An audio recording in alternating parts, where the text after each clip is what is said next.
Hello everyone and welcome to O2IAS। आज हम Haryana civil services के लिए एक बहुत इंपॉर्टेंट टॉपिक परिवार पहचान पत्र कवर करने वाले हैं। ध्यान दीजिएगा, ये सिटीज़न रिसोर्स इंफॉर्मेशन डिपार्टमेंट के द्वारा लॉन्च किया जाता है, तो पहला फैक्ट आपके लिए यही है।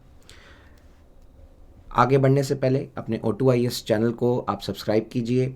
अपना एक क्रैश कोर्स चल रहा है, एक HCS प्रीलिम्स की टेस्ट सीरीज चल रही है, आप इसको सब्सक्राइब कीजिए। ढेर सारे टेस्ट हैं आपके लिए, प्लीज़ अटेम्प्ट। परिवार पहचान पत्र चलते हैं। ध्यान रखेंगे, ये एक परिवार पहचान एक्ट यानी स्टेट लेजिस्लेटिव असेंबली ने पास किया है, 2021 में पास किया है। और जैसे ही गवर्नर की असेंट मिली है इसको 4 सितंबर को, तब ये एक्ट बन गया है बिल से और इसे नोटिफाई किया गया है 6 सितंबर 2021 को। ये डेट्स इंपॉर्टेंट हैं, याद रखेंगे। नेक्स्ट, ये होगा क्या? एक random set of alpha numeric characters होगा। कितने कैरेक्टर्स होंगे? 8 कैरेक्टर होंगे। वो 8 कैरेक्टर क्या क्या होंगे? पहला कैरेक्टर होगा जी, डिजिट होगा 1 से 9 नंबर तक, कोई भी बीच में। अगले जो 3 है, नेक्स्ट 3 कैरेक्टर्स, ये अल्फ़ाबेट होंगे। ठीक है, ए से लेके जेड तक कोई भी अल्फ़ाबेट हो सकता है, वो भी अपर केस में होगा। नेक्स्ट, आगे के जो 3 कैरेक्टर्स हैं वो फिर से डिजिट होगा। अब ध्यान रखेंगे, ये 0 से 9 है। पहले वाला 1 से 9 था, ये 0 to 9 है। नेक्स्ट, लास्ट जो कैरेक्टर होगा वो एक तरह का चेकसम होगा। ये एक तरह का वेरिफिकेशन होता है, जो कि एक वेरीफाई करने के लिए होगा कि ये ठीक है कि नहीं है। इसका जो पोर्टल है, जो वेबसाइट है, उसका नाम है meraparivar.haryana.gov.in। ये इसका डेजिग्नेटेड पोर्टल रहेगा। मेनली ऑब्जेक्टिव क्या है? हर एक फैमिली को एक परिवार पहचान पत्र दिया जाएगा। सरकार की जितनी भी स्कीम्स हैं ऑटोमेटिकली PPP बनने के बाद फैमिली को उसके बेनिफिट्स दे दिए जाएंगे। ये इसका मेन पर्पस है। एक ऑथेंटिक, वेरीफाइड, रिलायबल डेटा होगा सारी फैमिलीज़ हरियाणा में जो है उनका। It identifies each and every family in Haryana. उनका बेसिक डेटा सारा का सारा इस PPP में होगा। कंसेंट ऑफ फैमिली के साथ ही ये डेटा लिया जा रहा है और डिजिटल फॉर्मेट में ये होगा।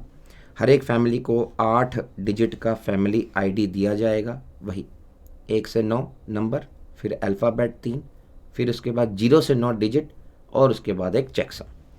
फैमिली ID क्या क्या इसके साथ लिंक्ड होगा? आपका बर्थ, डेथ, मैरिज, ये सारे रिकॉर्ड्स इसी के साथ लिंक्ड होंगे, ताकि ऑटोमेटिक अपडेशन हो जाए सारी फैमिली डेटा की। बच्चे का हॉस्पिटल में बर्थ है, वहाँ पे रजिस्ट्रेशन कराया, आपके PPP में डिजिटली ऑटोमेटिकली अपडेट ये डेटा हो जाएगा। फैमिली ID जो है, एग्जिस्टिंग और इंडिपेंडेंट स्कीम्स जो हैं, पहले से एग्जिस्ट करती हुई स्कीम्स, जैसे किसी बच्चे को स्कॉलरशिप मिलनी है, कोई सब्सिडी का पैसा आना है खाते में, कोई पेंशन आनी है किसी की, वो भी सारा डेटा इसी से लिंक्ड होगा, ताकि आपको सारी स्कीमों का जो भी बेनिफिट मिलना है वो PPP के तहत ही मिल जाएगा, अलग से दोबारा से अप्लाई नहीं करना पड़ेगा। जो डेटा अवेलेबल है, it will be used to determine eligibility.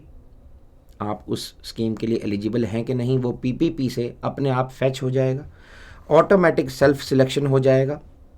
ठीक है, कि मान लीजिए स्टेट में SCs के लिए कोई स्कीम चलाई गई है, PPP में जिसका भी शेड्यूल्ड कास्ट का, बैकवर्ड कास्ट का या क्लास का कोई डेटा भरा गया है, सरकार ने जैसे ही स्कीम लॉन्च की, इस PPP में जितने भी SC फैमिलीज़ हैं उन सभी को वो ऑटोमेटिकली एलिजिबल मानकर उनको बेनिफिट पास ऑन कर दिया जाएगा। Once database is created, families need not then apply to receive benefits under each individual scheme। हर एक स्कीम के तहत इंडिविजुअली जाकर फैमिली को अप्लाई नहीं करना पड़ेगा। एक बार डेटा PPP डेटाबेस में आ गया, ऑथेंटिकेट हो गया कि हाँ यही व्यक्ति हैं, वेरीफाई कर लिया गया है इसे एजेंसी के द्वारा, बेनिफिशियरी को कोई भी और डॉक्यूमेंट सबमिट करने की ज़रूरत नहीं पड़ेगी।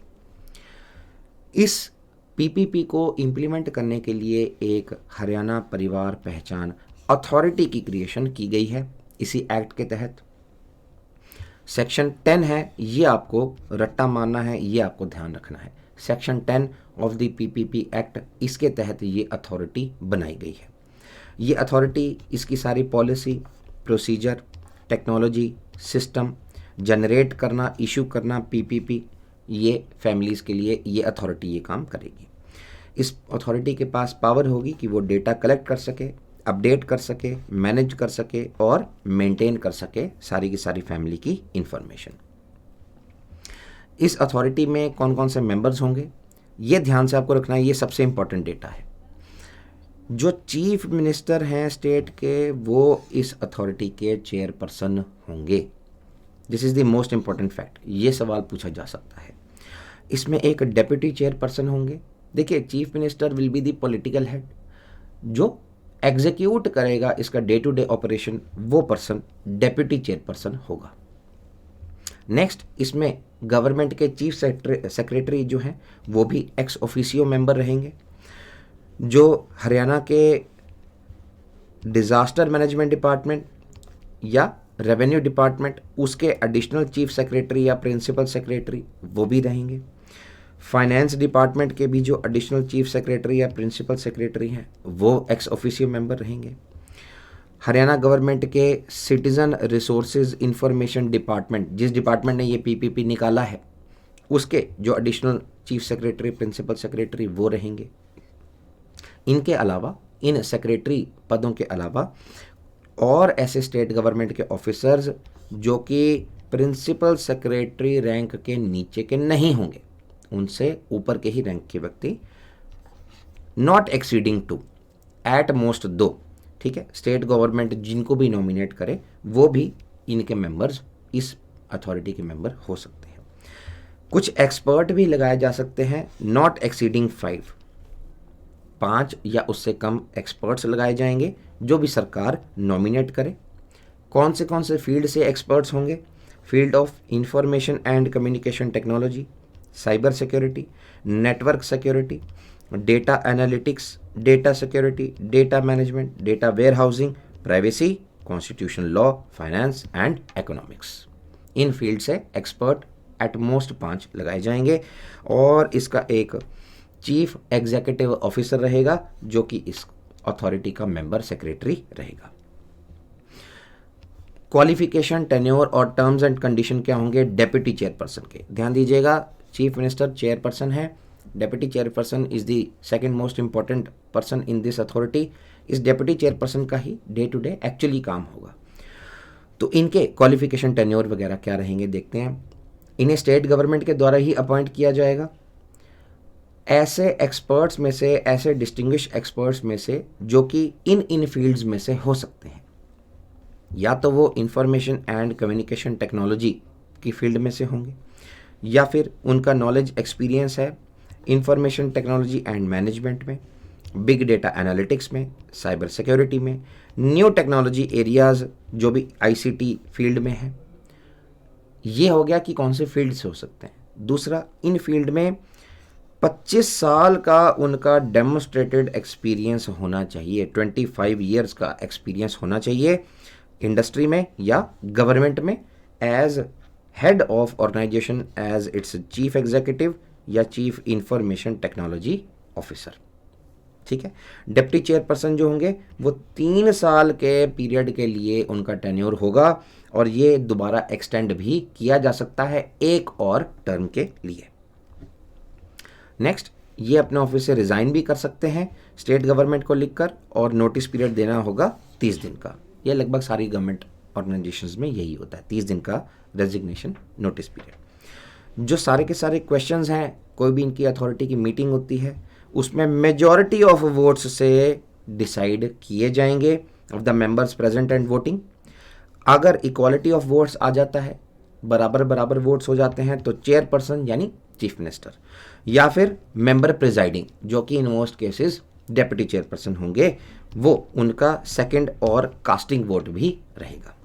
स्टेट गवर्नमेंट एक ऑफिसर भी लगाएंगे, नॉट बिलो द रैंक और equivalent to the rank of secretary to the government, जो कि इसकी एग्जीक्यूटिव कमेटी में होगा, ठीक है। एग्जीक्यूटिव कमेटी की बात करें, इसमें फॉलोइंग मेंबर्स होंगे। ये day to day function execution का काम करेंगे। इसमें डेप्यूटी चेयरपर्सन सबसे मेजर पर्सन होंगे। उसके अलावा सिटीज़न रिसोर्सेज इंफॉर्मेशन डिपार्टमेंट, इस डिपार्टमेंट के जो एडिशनल चीफ सेक्रेटरी या प्रिंसिपल सेक्रेटरी हैं वो एक्स ऑफिशियो मेंबर होंगे और एट मोस्ट 2 एक्सपर्ट लगाए जाएंगे और एक सीईओ चीफ एग्जीक्यूटिव ऑफिसर रहेंगे। सारे एग्जीक्यूटिव कमेटी के डिसीजंस जो हैं उनका सेम इफेक्ट होगा जो कि पूरी फुल फ्लेज अथॉरिटी का, परिवार पहचान अथॉरिटी का जो एक्ट है उसके बराबर ही इसके डिसीजन की पावर होगी। नेक्स्ट, एक इसमें FIDR यानी फैमिली इंफॉर्मेशन डेटा रिपोजिटरी बनाई गई है। रिपोजिटरी मतलब एक तरह से एक डेटाबेस क्रिएट किया गया है, ठीक है, सारी फैमिली की इंफॉर्मेशन उसमें रहेगी। एक सेंट्रलाइज्ड डेटाबेस इन वन और मोर लोकेशंस कंटेनिंग ऑल द परिवार पहचान नंबर्स इशूड टू परिवार पहचान number holders along with corresponding related information. कोई भी इंफॉर्मेशन जो है फैमिली की कलेक्ट की गई, वेरीफाइड और authenticated by the authority in the FIDR या इस एक्ट के तहत क्रिएट की गई, ध्यान देंगे कोई भी ऐसी इंफॉर्मेशन पब्लिश, डिस्प्ले या पोस्ट नहीं की जाएगी किसी पब्लिक जगह पर एक्सेप्ट अगर कोई अथॉरिटी इस रिगार्डिंग रेगुलेशंस निकाले। कोई भी इंफॉर्मेशन पब्लिकली डिस्प्ले नहीं की जाएगी, मेनली ये कहना चाहते हैं। एक इसके तहत परिवार पहचान फंड क्रिएट किया जाएगा ताकि जो अथॉरिटी के मेंबर्स हैं उनको रेम्यूनरेशन दे सकें और जो भी कलेक्ट करना है डेटा उसको मेंटेन करना है, उसके खर्चे जो हैं उसको बियर किया जा सके। तो ये फंड क्या है, एक कंस्टिट्यूट किया जाएगा फंड, हरियाणा परिवार पहचान फंड। कोई फीस फाइन कलेक्ट की जाती है, रेम्यूनरेशन देना है कोई deputy chairperson, CEO, other members को, या कोई बाकी एक्सपेंसेस हैं इसके, ठीक है। उसके अलावा फिर वही है कि कोई इन्फॉर्मेशन जो है authenticated by the authority in the FIDR और created under this act shall be published, displayed और पोस्टेड पब्लिकली, ठीक है। पब्लिकली इंफॉर्मेशन कोई भी पब्लिश नहीं की जाएगी। इस एक्ट के तहत कुछ एक पेनल्टीज़ भी हैं। अगर देखिए आप किसी परिवार की इंफॉर्मेशन के साथ कोई गड़बड़ करते हैं, उस इंफॉर्मेशन होल्डर के साथ कोई गड़बड़ करते हैं तो 3 साल तक की जेल, 50,000 तक का फ़ाइन हो सकता है। और अगर आप एक कंपनी है जो गड़बड़ कर रहे हैं 10 लाख रुपए का भी फ़ाइन हो सकता है। कुछ बिगर पेनल्टीज़ हैं अगर आप सिस्टम को ही डैमेज करने की कोशिश करते हैं, उसमें हैकिंग कर लेते हैं, उसका डेटा चेंज करने की कोशिश करते हैं, तो वहाँ पर 10 साल की जेल और अप टू 50 लाख रुपए तक का फ़ाइन भी इसमें शामिल है। तो पेनल्टीज़ इस एक्ट के तहत दी गई हैं। कुछ फ्रीक्वेंटली आस्क्ड क्वेश्चंस हैं इनकी वेबसाइट पर। कैसे आप एनरोल कर सकते हैं, 3 चैनल से आप एनरोल कर सकते हैं। इसमें कोई भी एप्लीकेशन फ़ीस नहीं लगेगी। एक स्टेटमेंट हो सकती है कि 10 रुपये 20 रुपये एप्लीकेशन फ़ीस लगेगी, ऐसी कोई एप्लीकेशन फ़ीस यहाँ नहीं लगेगी। कोई मॉनेटरी चार्ज नहीं किया जाएगा किसी भी सिटीज़न द्वारा ये फैसिलिटी के लिए। जो आपके स्टेट के कॉमन सर्विस सेंटर्स हैं जो कि विलेज लेवल एंटरप्रेन्योर्स मैनेज करते हैं, या तो आप उनके पास जाइए, आपकी एनरोलमेंट हो जाएगी, या फिर आपके सरल केंद्र हैं, अंत्योदय सरल केंद्र भी कहते हैं, जो कि स्टेट गवर्नमेंट की स्कीम है, उसमें भी आप एनरोलमेंट कर सकते हैं, या फिर PPP के लिए स्पेशल ऑपरेटर्स भी बिठाए गए हैं अक्रॉस द स्टेट। इन तीनों आप ऑप्शन से एनरोलमेंट करवा सकते हैं। अगर आपने एक बार इंफॉर्मेशन दे दी है, बाद में एडिट करनी है, तो वो कैसे करवा सकते हैं? 2 तरीके हैं, 2 मोड्स हैं। वेबसाइट पर जाके सेल्फ अपडेशन भी कर सकते हैं, या फिर आप असिस्टेंस भी ले सकते हैं, वही पहले 3 वाले मेथड्स, कॉमन सर्विस सेंटर, सरल केंद्र या PPP ऑपरेटर की मदद से। कितनी बार इंफॉर्मेशन को एडिट किया जा सकता है? एडिट कर सकते हैं एनी नंबर ऑफ टाइम्स, ठीक है, ये आपको ध्यान रखना है। कितनी भी बार एडिट कर सकते हो, बट कुछ कंडीशंस हैं। जो ये अथॉरिटी है, परिवार पहचान पत्र वाली अथॉरिटी, ये कंटिन्यूसली वेरीफाई करता है डेटा, ठीक है, अलग अलग सोर्सेज से, इलेक्ट्रॉनिकली भी करते हैं और फील्ड में जाकर फिजिकल वेरिफिकेशन भी करते हैं। एक बार ऐसी वेरिफिकेशन कंप्लीट हो जाती है, उस फील्ड को एज वेरीफाइड ट्रीट कर लिया जाता है। तब वेरीफाई हो जाने के बाद आप एडिट नहीं कर सकते हैं। It cannot be edited fields which are already verified, ठीक है। एक टाइम का चेंज ही अलाउड होता है once the citizen science and upload the PPP document on the portal. Portal पर एक बार आपके साइन होकर अपलोड हो गया है, उसके बाद एडिटिंग अलाउ नहीं होती है। अब इन्होंने एक आर्टिफिशियल इंटेलिजेंस का चैटबॉट भी इनकी वेबसाइट पर है, ये आप देख सकते हैं। ठीक है, एक डायलॉग बॉक्स है यहाँ पर, ताऊ नाम से आपका परिवार पहचान पत्र का एक चैटबॉट बनाया है। काफ़ी सारे सवाल आप इससे भी डायरेक्टली पूछ सकते हैं, आपको आर्टिफिशियल इंटेलिजेंस की तरह जवाब मिलेगा। ये इसकी वेबसाइट है, आप देख सकते हो। वेबसाइट का नाम यहाँ लिखा है meraParivar.haryana.gov.in। नेक्स्ट, परिवार पहचान नंबर क्या है? 8 कैरेक्टर का है, रैंडम अल्फ़ान्यूमेरिक सेट है। हर एक फैमिली को एक unique PPN family ID number दिया जाएगा। हमने देख ही लिया है ये फर्स्ट स्लाइड में। एलिजिबल कौन कौन है इसके लिए? कोई भी परिवार जो बेनिफिट अवेल करना चाहते हैं किसी गवर्नमेंट स्कीम के तहत हरियाणा में, वो PPN के लिए एनरोल कर सकते हैं। पर कौन कौन से परिवार एनरोल कर सकते हैं? सिर्फ निम्नलिखित type of families he enrol कर सकती हैं। पहला, जो हरियाणा में परमानेंट फैमिली है, जो कि करंटली रिजाइड करती है हरियाणा में, ठीक है, इन्हें 8 कैरेक्टर का अल्फ़ान्यूमेरिक ID दिया जाएगा। दूसरी, जो टेम्परेरी फैमिलीज़ हैं, यहाँ पर कोई अफसर है, कुछ समय के लिए यहाँ आया है, उसको स्कीम के तहत यहाँ पर बेनिफिट चाहिए, और बट वो है टेम्परेरी, उसकी वहाँ पे ट्रांसफ़र हो जानी है, कुछ सालों बाद हो सकता है। तो कुछ टेम्परेरी फैमिलीज़ हो सकती हैं। हरियाणा गवर्नमेंट ने किसी को कॉन्ट्रैक्ट बेसिस पर यहाँ पे 1, 2, 3, 4 साल के लिए रखा, वो भी इस फैसिलिटी को अवेल कर सकते हैं। बट ये टेम्परेरी फैमिलीज़ में गिनी जाएंगी, जो कि नॉर्मली आउटसाइड हरियाणा रिजाइड करते हैं, बट किसी सर्विस स्कीम स्टेट के तहत अप्लाई करना चाहते हैं, वो भी इसके तहत अप्लाई कर सकते हैं। ऐसी फैमिलीज़ को ध्यान रखेंगे, 9 कैरेक्टर का टेम्परेरी फैमिली ID दिया जाएगा, जिसमें स्टार्टिंग लेटर T होगा, डिजिट नहीं होगा कोई 1 से 9 का, इसमें स्टार्टिंग T से किया जाएगा। बेनिफिट क्या क्या है परिवार पहचान पत्र के? कोई भी फैमिली जो रजिस्टर्ड है PPN में, बहुत सारी proactive services of the government avail कर सकती है। कास्ट सर्टिफिकेट बनवा सकते हो, income certificate, marriage registration, old age सम्मान अलाउंस, मुख्यमंत्री विवाह शगुन योजना, PDS public distribution scheme, ration scheme, ठीक है, जो भी वेरीफाई कर लिया जाएगा डेटा, उसमें आपको लगभग सारी स्टेट गवर्नमेंट की जो स्कीम्स है उसका फ़ायदा आपको इकट्ठा मिल जाएगा एक ही जगह पर। कोई डॉक्यूमेंट नहीं देना एक बार जब आपका वेरिफिकेशन हो जाता है PP के तहत। अगर आपने स्कूल में एडमिशन करानी है, ठीक है, अलग से कोई स्कूल के बच्चे का डॉक्यूमेंट नहीं मांगा जाएगा, ठीक है। सिमिलरली अगर कोई एंटाइटलमेंट चाहिए विभिन्न स्कीमों के तहत, तो ऑटोमेटिकली दे दी जाएगी, और सब्सटेंशियली सरकारी जो ऑफिस के चक्कर लगाने पड़ते हैं, वो आपका टाइम बचेगा, वो आपकी नहीं होगी एक्सरसाइज, आपको PPP में ऑटोमेटिकली वो बेनिफिट दे दिया जाएगा। कोई भी सिटीजन हरियाणा का जो कि रजिस्टर्ड नहीं है PPP में, अपना खुद का भी क्रिएट कर सकते हो आपके सिटीजन लॉगिन में जाकर। हमने ये बात कर ली है, विभिन्न मोड्स आपके पास सेल्फ अपडेशन वाले भी मोड्स अवेलेबल हैं। Thank you so much for listening, ensure your one question with the PPP। Thank you and good bye.